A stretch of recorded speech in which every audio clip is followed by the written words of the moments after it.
안녕하세요. 법선생TV 법률사무소 윤쌤의 허윤규 변호사입니다. 오늘 이 시간에는 그 비상장 주식에 대한 유류분 반환 청구할 때 유의할 점, 간단하지만 좀 놓치기 쉬운 부분 말씀드리려고 오늘 이 영상 마련했습니다. 비상장 주식에 대한 유류분 반환 청구 시 유의사항, 무슨 얘기냐면은 저희가 이제 유류분 반환 청구를 하다 보면 대부분은 이제 부동산이나 현금도 그렇게 많지 않고 부동산을 생전에 이제 증여를 해서 그 부동산에 대한 그 유류분 내 권리를 찾겠다라고 하는 경우가 거의 대부분인데요. 간혹가다 보면은 이제 비상장 주식에 대한 유류분 반환 청구도 발생을 하게 됩니다. 그래서 이게 왜 문제가 되느냐? 이 비상장 주식의 특성에서 이제 문제가 되는데요. 간단하게 말씀을 드리면은 비상장 주식은 소위 말해서 그 거래소에서 거래되는 게 아니라 장 외에서 거래되는 상장되지 않은 주식인데 그 가장 큰 특징이 이제 양도성이 없다는 겁니다. 이 얘기는 결국은 현금화하기가 어렵다는 거죠. 사고 팔지를 못하니까 주식 자체는 가지고 있지만은 현금성이 없다는 것이죠. 특히 이제 가족회사, 특히 이제 폐쇄회사 같은 경우에는 그 주식을 살 사람이 이제 거의 없기 때문에 현금화가 어렵다. 그리고 명확한 시가가 존재하지도 않고, 그리고 이제 이 비상장 주식은 상장 주식과 달리 소수주주 권리가 없습니다. 상법상에서 인정되는 한 1%만 가져도 인정되는 권리들이 있는데, 여기 보시는 해산 판결 청구권, 주주총회 소집 청구권 여러 가지가 있지만 비상장 주식은 이러한 권리조차도 전혀 인정이 되지가 않습니다. 가장 좀 이제 어려운 점이 경영권이 없는 경우에는 배당도 강제할 수가 없습니다. 무슨 얘기냐면 내가 이 경영권이 있는 주식은 50%, 주식의 50% 플러스 1주가 있어야 경영권을 보통 행사할 수 있다고 일반적으로 얘기를 하는데요. 이거는 이제 주주총회 보통 결의 정족수가 과반수이기 때문에 이렇게 얘기를 하죠. 그래서 이런 주식을 갖지 못하고 소수의 지분만 가지고 있는 비상장 주주들은 경영자들이 배당을 결정하지 않으면은 배당도 받을 수 없는 그런 좀 어려운 점이 있습니다. 그러다 보니까 사례를 먼저 말씀을 드리면 좀 이해가 되실 것 같은데 상속인이 삼형제가 있고 그 다음에 상속재산은 망인이 운영하는 비상장 회사 주식, 이제 가족 회사였겠죠. 비상장 주식 100% 지분을 가지고 있는데 그 가치가 90억 원이다. 이런 경우가 있겠냐라고 하지만 실제로 많이 있습니다. 왜 그러냐면은 가족 회사이긴 하지만 그 법인의 부동산을 많이 소유하고 있다. 법인 자체가 부동산을 소유하고 있으니까 그 자산 가치에 따라서 90억 원 정도 되는 비상장 회사도 충분히 있을 수 있고요. 그러한 90억 원 정도의 비상장 주식이 있고 유언으로 망인이 그 주식 100% 지분을 장남에게만 유증한 사안입니다.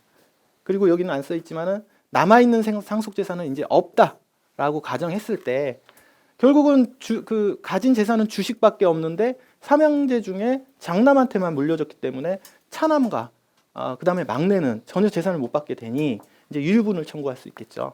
유류분은 간단하게 계산이 되는데 차남과 막내는 직계 비속이기 때문에 직계 비속의 유류분은 법정 상속분의 2분의 1입니다. 법정 상속분은 삼형제이기 때문에 3분의 1이고 거기에 2분의 1, 6분의 1이 되고요. 이걸 가치로 따지면 결국은 90억 원에 대해서 6분의 1, 15억 가치의 지분에 대해서 유류분을 청구할 수 있는 겁니다. 자세하게 말씀드리면은 장남한테 100% 지분이 같지만 차남과 막내는 6분의 1에 해당하는 지분을 반환 청구할 수 있다. 근데 여기서 왜 문제가 되냐면은 유류분 반환 방식은 이 원물 반환이 원칙이라는 겁니다. 무슨 얘기냐면은 차남과 막내 입장에서는 이 6분의 1 지분을 청구하면은 주식을 가져왔지만은 그 상속의 대상은 주식 자체가 되기 때문에 이걸 현금화시킬 수가 없습니다. 그리고 언뜻 생각하기에는 보통 이런 말씀을 많이 하시는데 이 회사에 부동산이 많으니까 부동산으로 받으면 안 되냐라고 얘기하시는 분들이 있는데 그거는 안 된다는 거. 상속의 대상은 주식 자체이지 그 상장 회사에 보유하고 있는 부동산을 직접 받을 수 있는 권리는 아닌 것입니다. 어디서 문제가 발생하느냐? 상속세 때문에 이제 문제가 발생을 하는데요. 대략 전체 90억 재산에 대해서 상속세가 발생을 하게 되는데 우리나라 상속세율은 적게는 10%에서 50%까지 단계별로 나눠져 있는데 30억이 넘어가면 50% 세율이 적용이 됩니다. 전체 상속재산이 90억이라면 뭐 공제 같은 거 따지고 하더라도 상속세가 대략 전체적으로 3, 40억 정도가 예상이 되고요. 유류분 청구 시 6분의 1, 15억 원 가치를 가져오게 된다면은 차남과 막내가 세금을 부담해야 될 돈도 각각 한 5억에서 7억 정도 예상이 됩니다. 그럼 결과가 어떤 결과가 발생을 하냐? 원물 반환이기 때문에 지분을 가져와서 현금이 없음에도 불구하고 5억에서 7억 별도로 자기 돈으로 이제 세금을 내야 되기 때문에 이게 과연 타당한 것이냐의 문제가 이제 생기게 되는 거죠. 결론적으로 15억 가치의 비상장 주식을 상속받으면서 5억에서 7억의 세금을 부담한다는 게 과연 현실성이 있는가?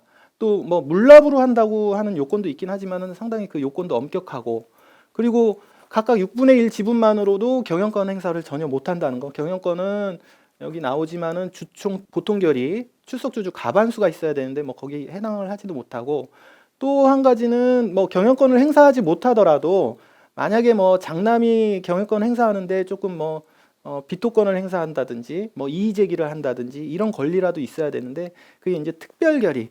보통 결의는 회사의 보통 그 의사결정 사항이고, 특별 결의는 뭐 예를 들어서 영업권을 양도한다든지 아니면 정관을 변경한다든지 이런 회사의 중요 사항에 대해서는 보통 결의가 아니라 그 출석주주 3분의 2 이상의 정족수가 필요한데, 지금 요 사항 같은 경우에는 그 장남과 차남이 각 6분의 1이고 둘이 합쳐서 3분의 1이 되기 때문에 3분의 1로 그걸 저지할 수 있는가라고 따져봤는데, 이 3분의 2 이상을 장남이 가지고 있기 때문에, 초과가 아니라 이상이기 때문에 이것마저도 권리를 행사할 수 없다. 그 다음에 배당 가능성, 앞에 말씀드렸다시피 뭐 장남이 배당을 영원히 안 한다라고 하면 영원히 배당을 받을 수도 없고요.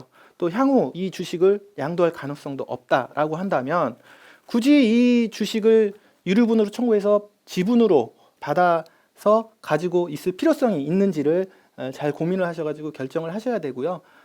만약에 이 주식을 받으셔서 아무리 가족회사지만 향후 미래 가치가 상당히 뭐 90억 회사이지만 뭐 한 4, 500억으로 클 수 있다라는 뭐 명확한 어떤 비전이 제시되지 않는 한은 이런 경우에는 잘못하다가는 지분만 받고 세금만 내야 되는 그런 결과가 생길 수 있습니다.